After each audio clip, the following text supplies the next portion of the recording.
और इस सेशन को आगे बढ़ाएंगी Aastha Kaushik, editor news 18। Aastha please मंच पर आए। बहुत छोटी सी उम्र में राधिका जी ने अपनी राजनीति की शुरुआत की थी और आज आपके सामने इस मंच पर हैं। तालियां एक बार जोरदार प्लीज। ओवर टू यू आस्था। तो राधिका जी, जो कि किसी परिचय की मोहताज नहीं है, टीवी स्क्रीन पर आपने इन्हें देखा होगा और खूब पुरजोर तरीके से पक्ष रखते हुए देखा होगा। लेकिन राधिका जी पहले कांग्रेस के लिए एकदम लड़ती भिड़ती नजर आती थी, अब पूरी तरह से भाजपा का मोर्चा और झंडा बुलंद करती दिखती हैं। जब से मैंने राजनीति में कदम रखा 18 साल की उम्र से, मैं तब से जनता के लिए लड़ रही हूँ।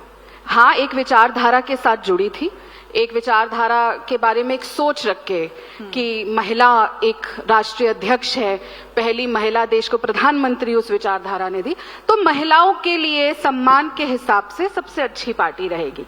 लेकिन जैसे जैसे एक्सपीरियंस मिला, काम किया, और वो हमेशा हम सुनते हैं ना, किसी के साथ क्या हुआ क्या नहीं, जब तक अपने पे नहीं बीतती तो पता नहीं चलता कि क्या होता है। आप लोगों के साथ भी ऐसे होता है? हम लोगों के साथ भी ऐसे होता है यहाँ पे।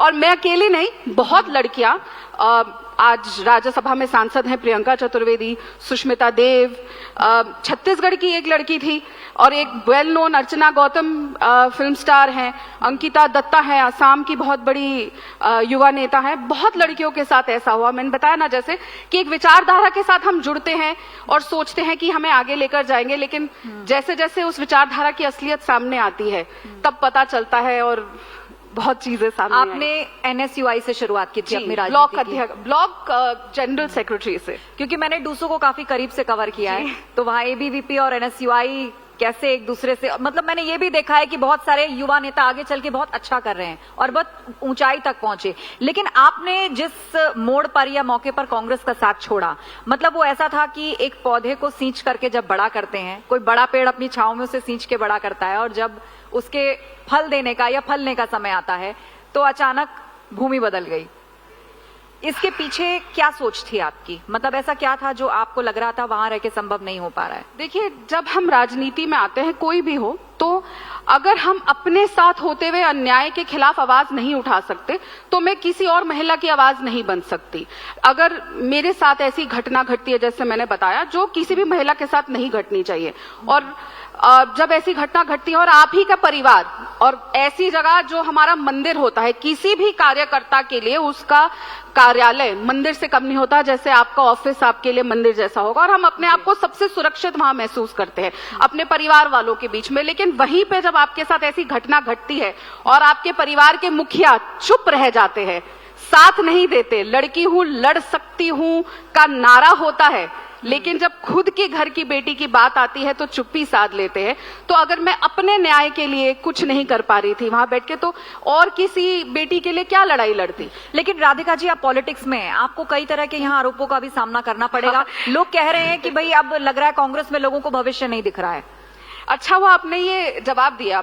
मैं जब राजनीति में आई थी, मैं तब, हम जब युवा होते हैं, पुराने नेताओं को देखते हैं, तो इंदिरा जी का एक लाइन थी जो वो कहती थी कि एज अ वुमन आपको राजनीति में कई गुना ज्यादा मेहनत करनी पड़ती है और बहुत मुश्किलें आती हैं। तो मैं नहीं समझ रही थी वो क्या कहना चाह रही थी कि भाई उनके पास तो सब कुछ था, प्रधानमंत्री रही, सब रही, और उनको क्या तकलीफ आई होगी।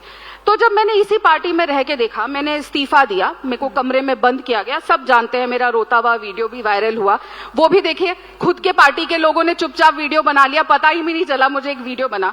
ठीक है, मैंने पार्टी छोड़ी, कोई भी छोड़ता है, जो भी चीज है।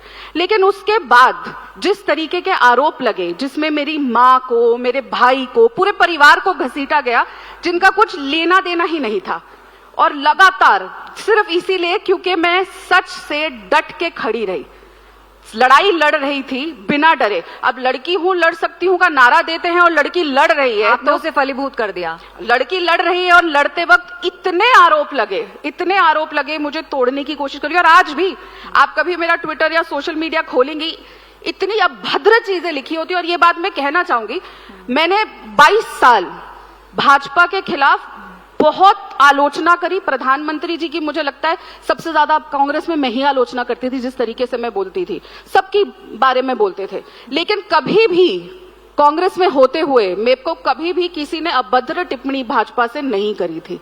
लेकिन आज जब मैं देखती हूं, मैं किसी के लिए कभी भी अभद्र शब्द नहीं इस्तेमाल करती, लेकिन जिस तरीके की भाषा मेरी फैमिली के लिए, मेरे लिए व्यक्तिगत रूप पे मेरे जिस तरीके की चीजें बोली जाती हैं कि बहुत सारी चीजें। लेकिन राहुल गांधी तो मोहब्बत, शांति वही सबकी बात करते हैं, युवा लीडर हैं। 55 साल के लोग अगर युवा कहलाते जाएंगे तो फिर तो युवा कहाँ जाएंगे मैं नहीं जानती। लेकिन ये बात मैं जरूर बोलना चाहूंगी कि आप सबसे पुरानी पार्टी थे और मैं अकेली लड़की नहीं हूं जिसके साथ छत्तीसगढ़ में ऐसा हुआ। अर्चना गौतम ब्रांड एम्बेसडर लड़की हूं लड़ सकती के लिए, उसके साथ भी छत्तीसगढ़ में हुआ। छत्तीसगढ़ की एक और लड़की थी, एनएसयूआई में होती थी, एनएसयूआई के राष्ट्रीय अध्यक्ष ने उसके साथ बदतमीजी करी। मेरे साथ 2 बार यहां पे हुआ। लेकिन फिर भी पार्टी अगर चुप रह जाती है और लड़की के लिए आवाज नहीं खड़ी करती, और वो पार्टी जिसने इतनी फर्स्ट महिला प्रेसिडेंट, फर्स्ट महिला प्राइम मिनिस्टर, राष्ट्रीय अध्यक्ष, लॉन्गेस्ट सर्विंग महिला रहे, तो कहीं ना कहीं ये सवाल उठता है कि अब हम क्या करें यहाँ पे। और फिर प्रियंका गांधी जब आई थी तो एक महिला शक्ति की उन्होंने बात की और ये देखने में आया कि ठीक है, राहुल गांधी एक्टिव पॉलिटिक्स कर रहे हैं, प्रियंका जी भी आई हैं, तो कहीं ना कहीं महिलाओं के लिए एक अलग जगह होगी या उनके लिए एक फोरम, आप कहिए कि ठीक है वहां सुनवाई नहीं हुई तो वहां हुई, एक होगा। तो कभी प्रियंका गांधी से आपका इंटरेक्शन हुआ है? पार्टी फोरम में आपने अलग अलग जगह बात को रखी? बिल्कुल, मैंने तो उनको मैसेज भी किया था। जब मैंने शिकायत करी मुझे ब्लॉक कर दिया गया था।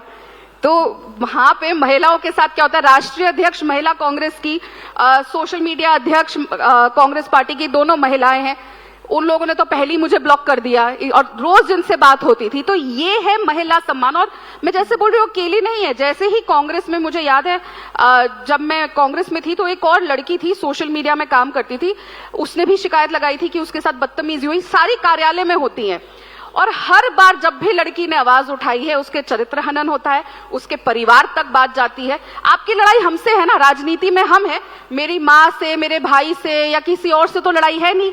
आपको लड़ना है, आप इतना डरते हैं कि एक जिसे कहते हैं ना डरपोक गिरोह खट्टा हो जाता है और वो आपको डराने की कोशिश, दबाने की कोशिश। लेकिन आज मैं जहां हूं, जिस विचारधारा के साथ हूं, जिसको मैं हमेशा सोचती थी कि महिलाओं की यहाँ पे इज्जत नहीं होती, 1 साल हो गया जिस दिन ऑपरेशन सिंदूर हुआ था। हाँ। बाय चांस की बात है, उसी दिन मुझे 1 साल पूरा हुआ भारतीय जनता पार्टी में। और आज तक चाहे मुझसे उम्र में कोई बड़ा हो या कोई छोटा हो, इतने तहजीब, इतने सम्मान से सब बात करते हैं। और जबकि जैसे मैं दूसरी पार्टी से आई हूं तो मुझे लगा था कि मुश्किल होगी उनको भी मुझे एक्सेप्ट करने पर, बट जिस तरीके से परिवार क्या होता है और महिला को सम्मान क्या होता है वो मैंने भारतीय जनता पार्टी में आके देखा। और सही में सनातन संस्कृति में जो सम्मान महिलाओं को दिया जाता है वो सही तौर पे यहाँ दिया जाता है। जो पार्टी की विचारधारा सनातन संस्कृति को गाली देगी वो महिला को क्या समझेगी। आप कह तो देते हैं कि महिला देवी का रूप है, लेकिन अगर आप सनातन को गाली देंगे तो आप देवी का रूप महिला को मानेंगे नहीं, और वही आप अपनी महिलाओं के साथ करेंगे।